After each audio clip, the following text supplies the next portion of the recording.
अपना course. Get smart. Get ahead. Hello, my name is Balaji Rajkumar. Welcome to apnacourse.com. Today I'll be talking about how to pass the PMP examination with ease. People think that the PMP examination is very tough. You need to remember a lot of concepts, lot of formulas, lot of steps, and you need to be more experienced in the project management. It's true to an extent. You need to be experienced in the project management. You should have little project management experience. You should know what is what, like what is initiation, what is planning, execution, what are the steps involved, and you should have worked in a project management setup. And you also are required to remember some formulas. But if you focus on the preparation very well, you can pass the examination with ease. So we thought that we will devise a presentation which will talk about how to pass the examination with ease. So basically in this presentation I'll be focusing on what are the points to remember while you prepare for the examination and what are the steps to be done during the examination. First, let's start with the points to remember. When I say points to remember, what does it mean? It means that the project management professional examination has got various chapters. The chapters are well arranged in any material that you prepare, and there are various concepts in it. So what happens is you go through all the concepts and suddenly you think, what is the important concept I should remember? Because all are very important concepts and all are applicable to the real life project management. So which one should I focus on? All the concepts look easy, all the concepts look very easy to be implemented, but generally what are the concepts that I should focus on? So these points to remember will talk about what are the questions that are focused on the examination. As you know that the questions are picked up randomly and you need to answer those questions, and you do not know what questions you are going to get. Like in a typical examination, you know that these are the concepts that will be focused upon. So what we did was we went through all the past examination. In fact, I cleared the examination and a lot of my friends cleared the examination. I spoke to them and then I came to a conclusion that these are the main concepts which you should definitely focus upon when you prepare for the PMP examination. When you focus on these concepts, you will definitely be able to clear the examination. It's not that you should avoid the other concepts, you should go through the other concepts, but what are the concepts that I'm going to talk about now? You should be very clear on that. There should not be any doubt or clarification required on these concepts.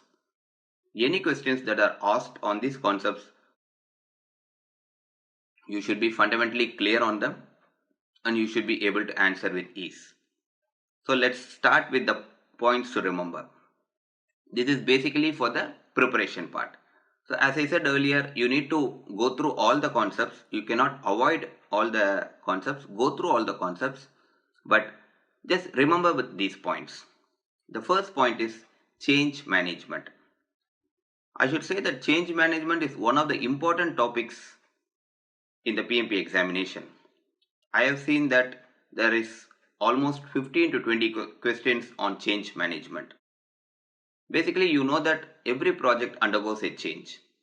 You can't say that the project will be starting on this date and will be ending on that date with this particular process, with this number of people and without any issues.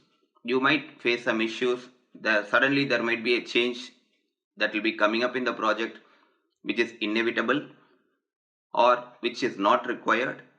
So the questions on PMP will focus on what is the project manager required to do when there is a change and what are the steps that are to be taken on the change management. So whenever there is a change expected in the project manager has to focus on the change management. He has to ensure that all the processes and steps that are covered in the project in the change management is covered.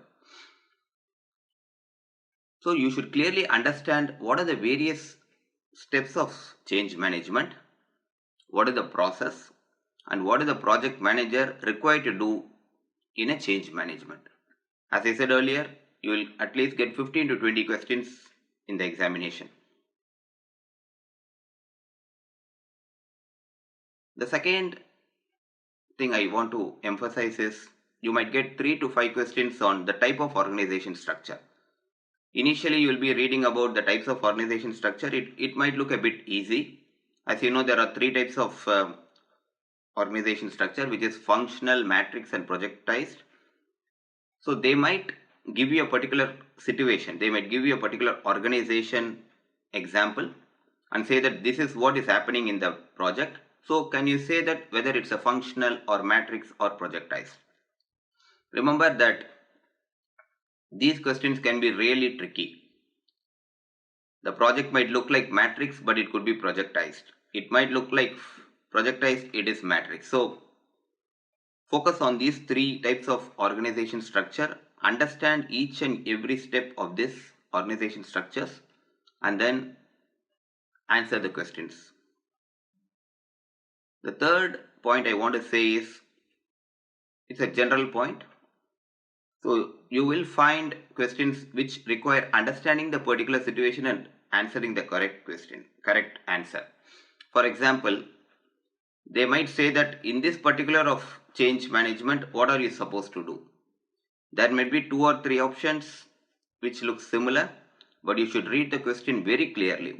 They might ask what is the first step that has to be done, or what is required after some time, or what is the most important step. So read the questions and answers word by word and then choose the correct answer. Because what people do is they just go read the questions and then they assume that okay, this is the right answer, okay, let me choose C. No, what you need to do is you need to read the question and you need to read all the 4 answers. As you know, there are 4 answers that will be given, A, B, C, D. Read all the 4 of them and omit whichever is not applicable and then select the correct answer. The next point also focuses on the same idea. Like there will be 2 answers which look like the correct answers, just to make you get confused. So read them again and again. A small word might tell you this is the right answer. The next thing you should focus on is the project charter and project initiation. I've seen that most of my friends who are preparing for the examination, they don't focus much on this project charter and project initiation. It looks simple because, okay, you initiate the project, you prepare this project charter document, get it approved, and that's it. But go through the steps involved.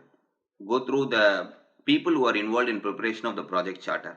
What is the process that is involved in it? So go through them clearly. But also understand that project charter and project initiation are very important and you might definitely get 3 to 5 questions in it. The next thing I want to tell you is you might get couple of questions on economic models for project selection. As you know, the project can be selected based on the net present value method, internal rate of return method, or payback period method. So based on these methods, the project team understands that okay, this project is a feasible project. So just go through those concepts, understand the formulas. It's a bit easy formulas, understand them, and then answer the question. Also, you need to understand the contents and purpose of other management plans. See, there is lot of plans like change management plan, configuration plan, requirements management plan. So apart from the project management plan, even these plans have to be clearly understood, and then you might get some questions on this.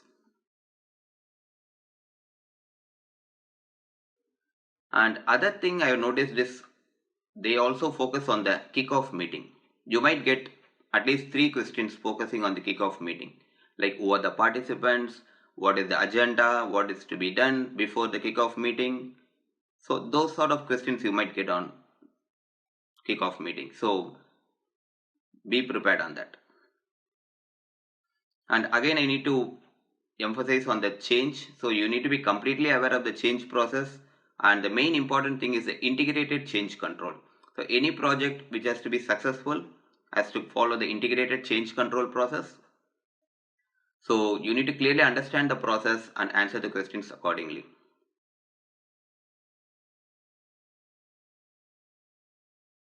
Also, there are a lot of ways and methods in which the requirements are collected. You know that when the project gets started, there is a requirement gathering to understand what are the various requirements of various stakeholders. So you need to understand what are the ways and methods. There are a couple of ways and methods in which the requirements are collected. So that has to be clearly understood. Next thing, most important, is the work breakdown structure. Clearly understand what is a work breakdown structure, what is a work breakdown structure dictionary, what are control accounts, and what is a cost budget. It just takes some 15-20 minutes to understand it, but once you understand it, you can answer a couple of questions. Other thing which you should not miss is the network diagrams. It's very simple to understand, and once you spend some time on it, you will be able to get the concepts in it. And you need to clearly understand how the diagrams are done and how is the critical path determined and how do you calculate the float. You will definitely get 3 to 5 questions on network diagram. And other thing I need to emphasize on is the estimating part. So you might get some questions on the estimating also, like what is the analogous estimating, what is parametric estimating, and what is top down estimating. Either you might also get some 5 situational questions on crashing and fast tracking. As you all know, in project management, crashing and fast tracking are very essential elements, and the project manager has to resort to crashing and fast tracking depending on the situations. And they will give you a particular situation, and you need to determine which option is best based on the situation that is provided in the question. And you might also get some situational questions on milestone chart and bar chart. Those charts are very easy to understand. Conceptually, we'll be able to understand it very clearly. But when there is a situation, please go through the situation and read the questions properly and then choose the correct answer.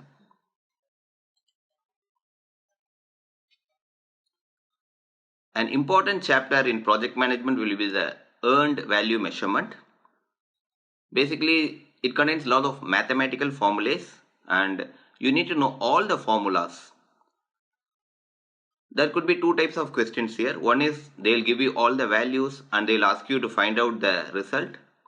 Other thing is they will give you all the values and they'll ask you to interpret the values. They'll ask you whether the cost variance is good, whether the schedule variance is good. So you need to arrive the answer based on the values. And in my experience, you can experience around 4 to 5 questions in this topic.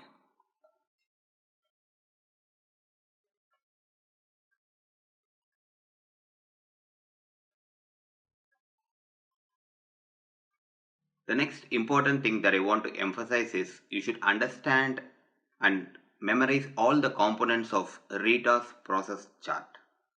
For PMP preparation, the book called PMP by Rita is really good. So there is a process chart that is defined in the book and it is available in the chapter Project Management Processes. Basically, you need to understand what are the various process groups. As you know, it's initiation, planning, execution, monitoring and controlling, and closing. So you should understand what are the various process groups and what are the various activities that are carried out in these process groups. Clearly understand each and every activity and also try to relate it as a whole. Basically, preparation of project charter. So just try to understand what is the relevance of project charter, how it helps in the project management. And when you clearly understand the activities of these process groups, you will be able to answer 80% of the questions with confidence. I can assure you that. Because as you all know, basically there are only 5 process groups: initiation, planning, execution, monitoring and controlling, and closing. So whatever questions they are going to ask you has to be focused on only these process groups. So when you understand the activities and how it's done and what are the relationship between the activities, then you will be able to answer all the questions with confidence. I earlier told you that there are a lot of chapters in the preparation material.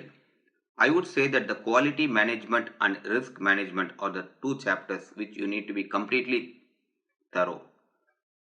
Each and every concept in these chapters are important. It might look a bit tough, it might look a bit theoretical. You might find that in quality management, that what is cost of quality, cost of conformance, cost of non-conformance, but each and every concept is very important.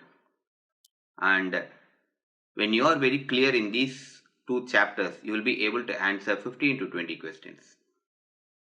And other interesting thing I noted is you might get couple of questions on gold plating and padding.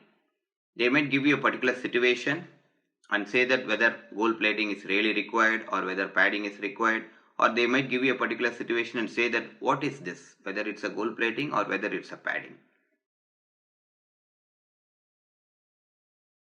Okay, I'm again going to talk about the quality management. As I told earlier, quality management is a very important chapter and you cannot avoid it.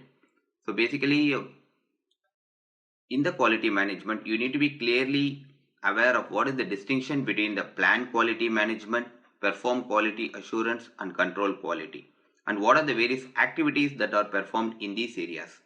These areas are very important, very crucial in any project management. As you all know, project management focuses on quality. Without quality, any project will be a failure. So people always focus on quality, and this requires the plan quality management, perform quality assurance, and control quality.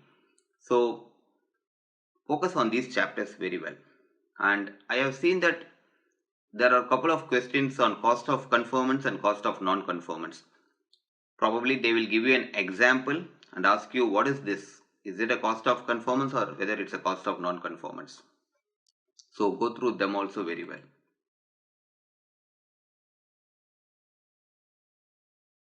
I'm again going to talk about the quality.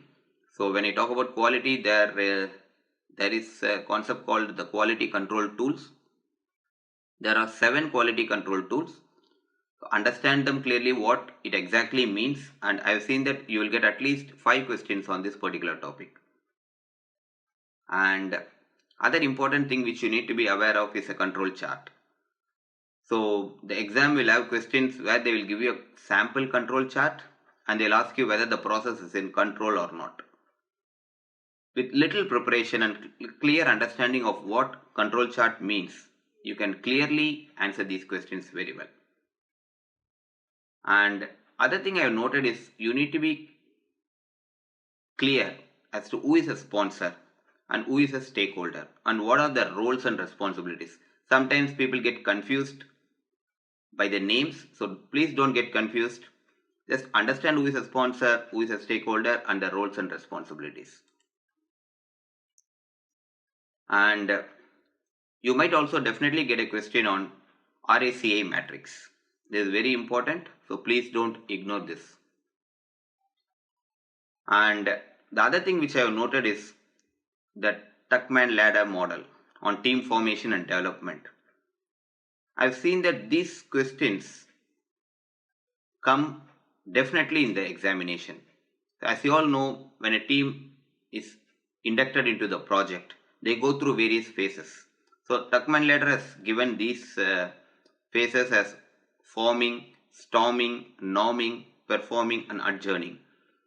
So you need to be clearly aware of what are these steps, and what they will do is they will give you a particular example of a project. They will say that okay, the project is 7 months old, the team is formed, and they had the initial discussions, and they had some clashes. Now the team has started performing. So what is the particular stage of the project? So you need to be clearly aware of this process and answer the question.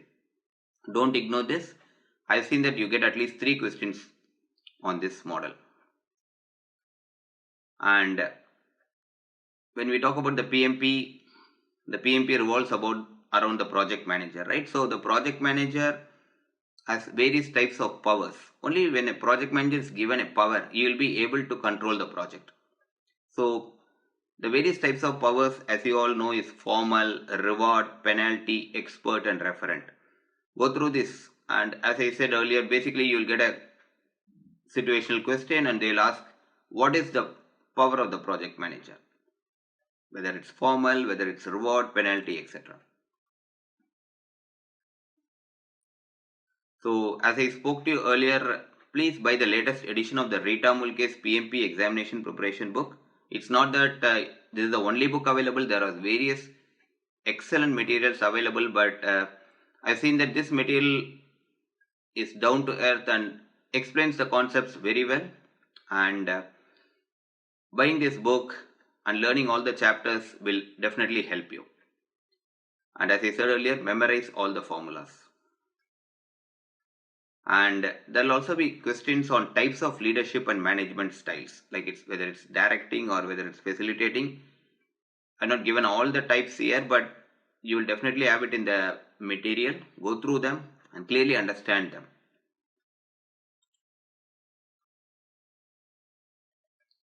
As you all know, when there is a project, there will be a conflict. So you should be aware of what are the 7 sources of conflict. Clearly understand them. And I've seen that the PMP examination always focuses on how the project manager acts in a particular situation. What are the problem solving techniques that he uses? So you might definitely get around 5 situational questions on the problem solving techniques used by the project managers. And coming to the human resource management, as you all know, there are various motivation theories. So definitely you should go through them. There are 4 motivation theories pertaining to human resources. This will definitely help you answer a couple of questions.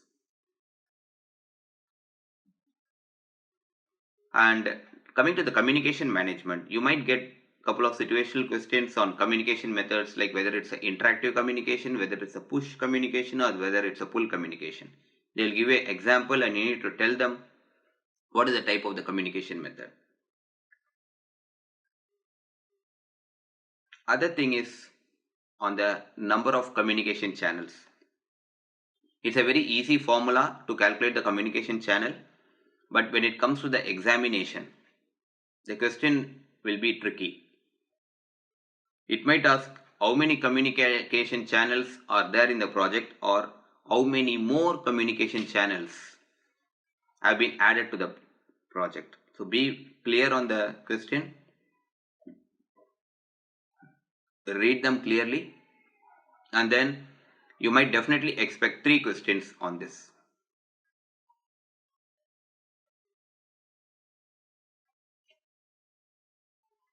And you also need to be clear on the types of the performance reports issued by the project manager, like the status report, the project report, etc.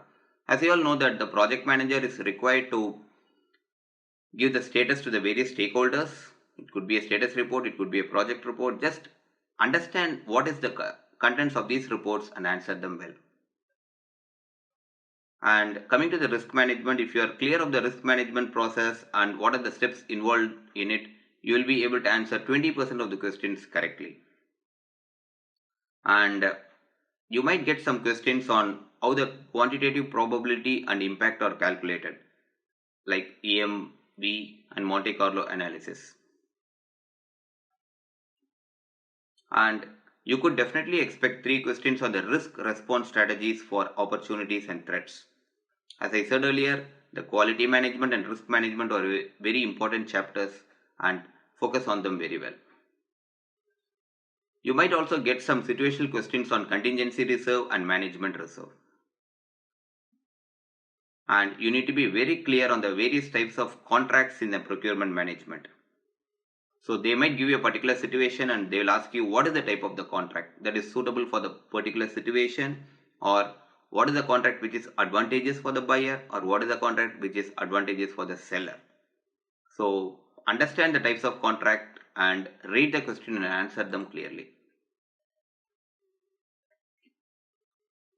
You also need to understand the difference between RFP, IFB and RFQ. These concepts might find a place in the examination.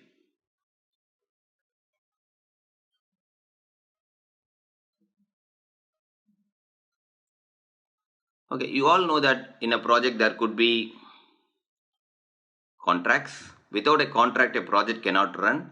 So you might get some situational questions on contracts and the conflicts in contracts and what are the actions that the project manager has to take to do in these situations. So the questions will be very tricky. You need to be very careful. You need to understand the type of the contract. You need to understand the situation and read the options given and then select the right answer. And you might also get some situational questions on stakeholder management. Stakeholders could be anybody. It could be the sponsor, it could be the shareholders, it could be the client. So whoever it is. So the stakeholder management is an important aspect of project management. So you might get some situational questions on stakeholder management and what the project manager is required to do in those situations. So basically they'll give you a situation that probably a stakeholder might say that he's not happy with the communication that is being receiving. So what the project manager is supposed to do. So they'll give you multiple options. So probably the project manager has to go back to the communications management plan and then act accordingly. So be careful in the options. It might look very simple, but they might be a very tricky also. The other important thing that you need to be clear on is what is the enterprise environmental factor and what is the organizational process assets. Throughout the preparation material, you will find these concepts and you could see a lot of examples of enterprise environmental factors and organizational process assets. Just go through them. You need not memorize it, but at least when you get a particular example, you can clearly identify whether it's an enterprise environmental factor or whether it's an organizational process asset.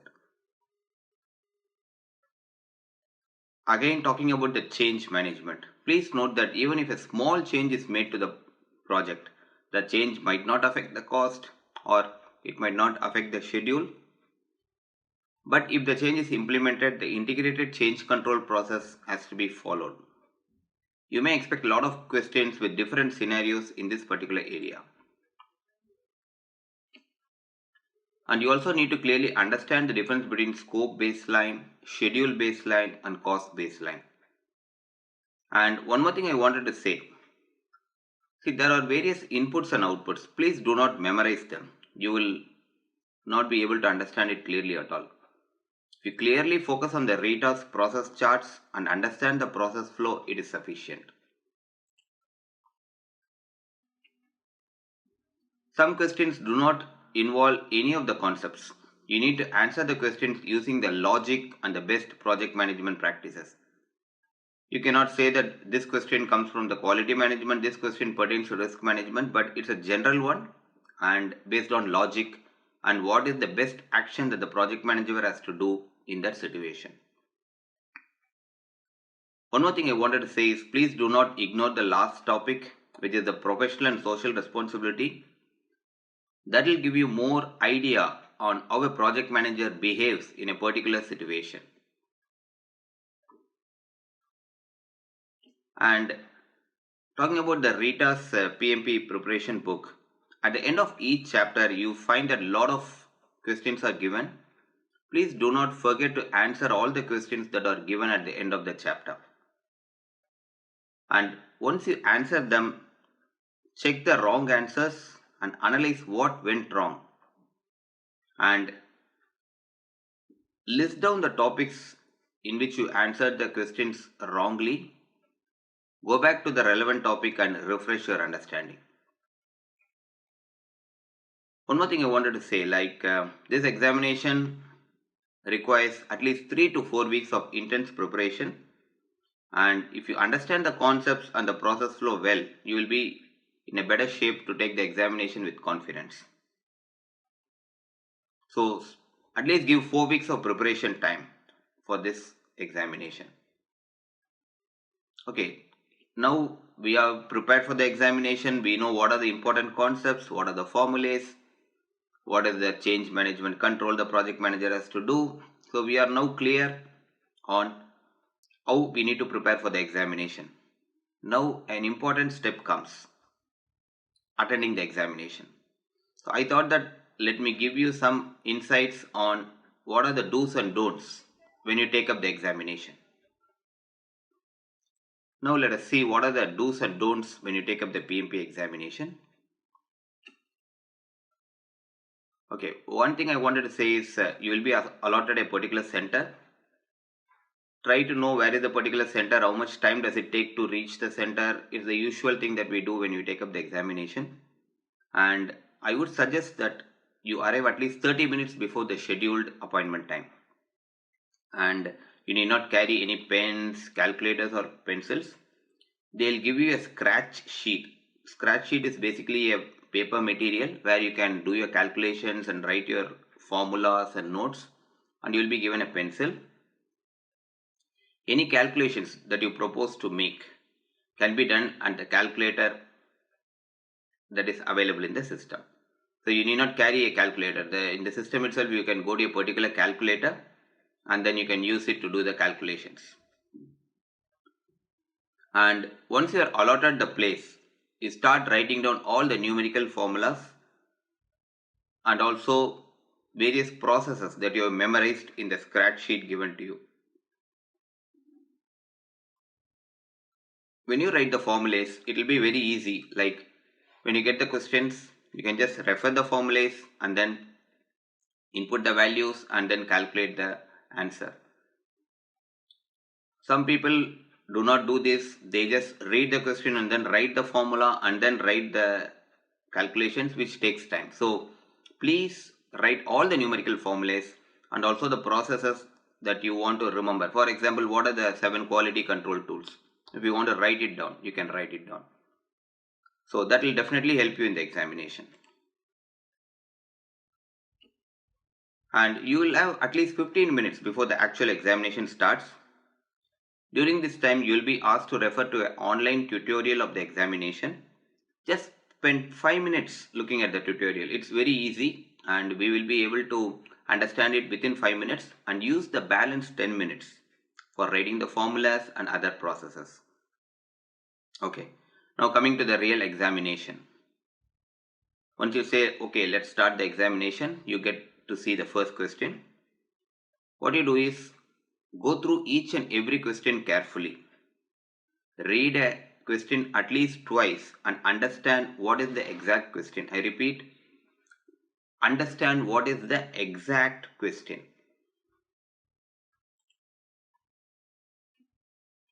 And once you understand what is the question, read all the 4 answers. Certain people read a couple of answers. For example, they will read A and B and they feel, okay, B is the right answer. Let me choose B. And they don't even read C and D. But C and D could be the right answers.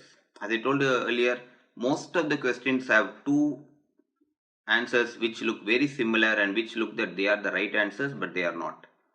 A simple word, a single word, or some difference in these answers will say which is the right answer. So read all the 4 answers. Also select the answer which is the most correct answer for the particular question or the particular situation that has been asked.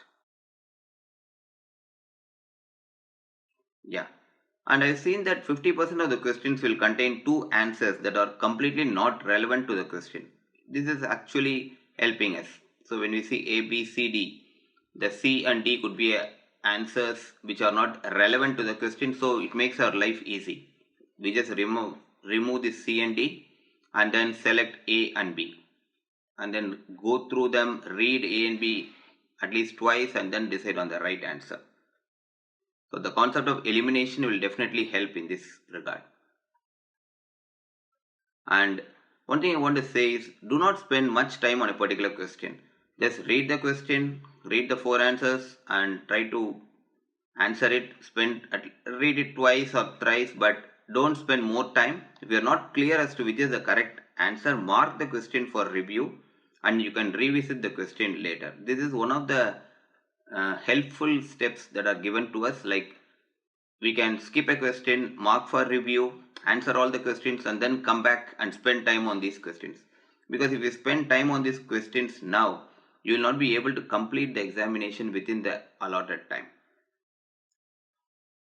So that's what it says. Do not waste more time and quickly move to the next one.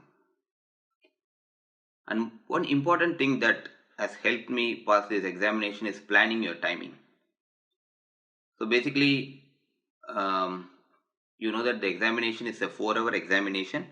So I would recommend that you plan to complete the first 100 questions in 2 hours and the balance 100 questions in 1 hour 30 minutes. So totally you spend 3 hours and 30 minutes for answering the questions, and balance 30 minutes can be used for revisiting the questions that you mark for review and answer them. And one important thing I wanted to say, once you are confident that this is the correct answer, select the answer and go to the next question.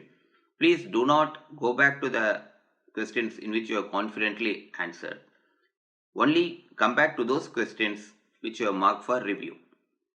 And other important thing, and which is really helpful to us, is there is no negative marking in the examination.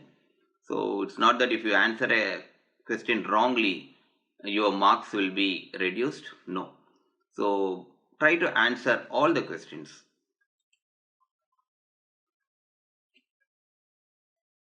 And one important thing I need to say is you might get a lot of numerical questions. So read the questions and understand what is the exact question.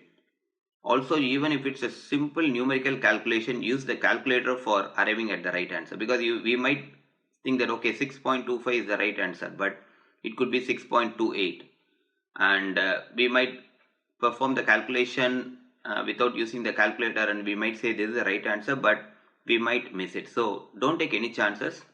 Even for a simple addition or a division or a multiplication, use the calculator provided in the system and answer the questions. And certain questions will require you to draw the network diagram. You need to draw them and get the right answer. So spend some time on it. It's really worth it. Draw the network diagram, calculate the critical path, and calculate the float, of course depending on the question. And one more thing is, it's a 4-hour examination, and the human mind gets tired after some time. So I suggest that after 2 hours, take a 5-minute break. You can use this time to just come out of the examination hall, refresh yourself, and have little snacks or water.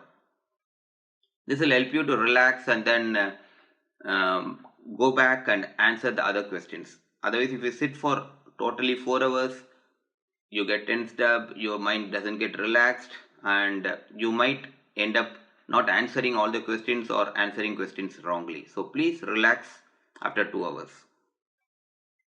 And the same point which I told you earlier, like certain people try to go back to the questions that they have answered earlier and see that whether they have answered correctly. So please do not waste time in this exercise.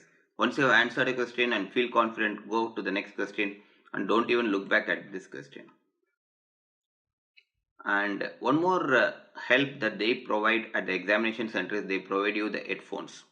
So if you feel that there is a lot of noise disturbance, you can use the headphones, and I have seen that most of the centers provide them to you. And one important thing I need to tell you is, at any stage of the examination, do not worry about passing or failing the examination. As you all know, the calculation for passing is not based on the total number of questions you answer. They calculate based on the knowledge areas that you clearly excel and where you are proficient, where you are moderately proficient and not proficient. So they do some calculations and then arrive at the criteria of whether you pass or fail the examination. But please do not worry about it. Just focus on the question and answer the questions. Always focus on the particular question that you are attempting. Do not think about questions that are marked for review. When I am in the 100th question, I should not think about, okay, I marked it or 30th question. Is it the same question? Should I go back to that question? No. When you are on the 100th question, focus on the 100th question and answer it. As I said earlier, use the last 30 minutes to revisit the questions marked for review. And we spoke about the scratch sheets. So if you want additional scratch sheets, you can get them. But I took my examination in Florida, so when I asked for an additional worksheet, the lady took back the first sheet. So I was really disturbed, but luckily I had answered all the questions. So just check with the center before the examination whether you can use two sheets at a time, or you need to exchange the old sheet with a new one. So plan your writing in the sheet accordingly. Okay, this important thing I need to definitely tell you guys, like in the question, look for words like first, last, next, best, never, always, except, not, most likely, primary, initial, most. For example, what is the best action that the project manager has to do in this situation? What is the action that the project manager never has to do? What is the always the right action? What is the most appropriate action? So these words determine which is the correct answer. And of course, decide the right answer based on the situation and thinking based on PMA perspective and not on your real life experiences. Some project managers would have acted differently on a particular situation, but always think that all the processes are in order and the PMI perspective is followed. So focus on them and answer the questions accordingly. So these are the steps that you need to follow before taking the examination, that is while preparing the examination and while attempting the examination. And I'm confident that these small tips, if you follow, you will be able to confidently prepare the examination, and also when you take the examination you will definitely be able to pass the examination. Apna course. Get smart. Get ahead.